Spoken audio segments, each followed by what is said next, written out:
do you go about putting a bid if you want to come and scoop up one of these homes? Well, I'd probably, first of all, recommend you don't. But I've been to these auctions. It's very entertaining. The people watching is great. You can just go online. They're open to the public. You can go online. You can register. I think you pay a $35 fee if you want to make a bid, and then you've got to have a cashier's check for $1,000 you put in there if you want to do it. But there's a lot to know about it. It's kind of a scary process. So the advice that I'd have for people that are thinking about doing it, first of all, just understand you're probably not going to get a deal, right? These houses are in very, very bad shape. Well, right? how do they select the starting bid?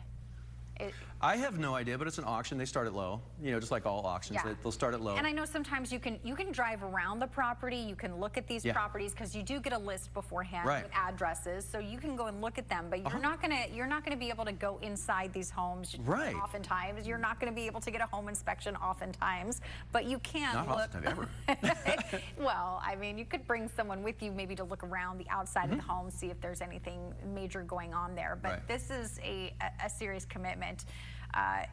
It is possible to get a deal, right? It is possible. So it's been my experience where, you know, back a long time ago, I was a licensed realtor, but I was a contractor and I flipped houses for a living. So I actually looked into this once. And the part that was really surprising is I had a couple houses that I was looking at.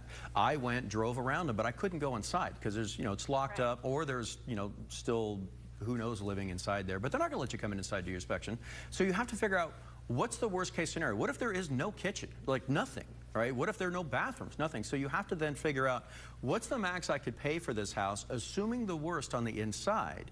And a piece of advice I have for people is write that number down on a piece of paper, and don't let the excitement of the auction or your emotions allow you to go a dollar over that number. As you know, they're not going to let you do that. Another thing is it's all buyer beware.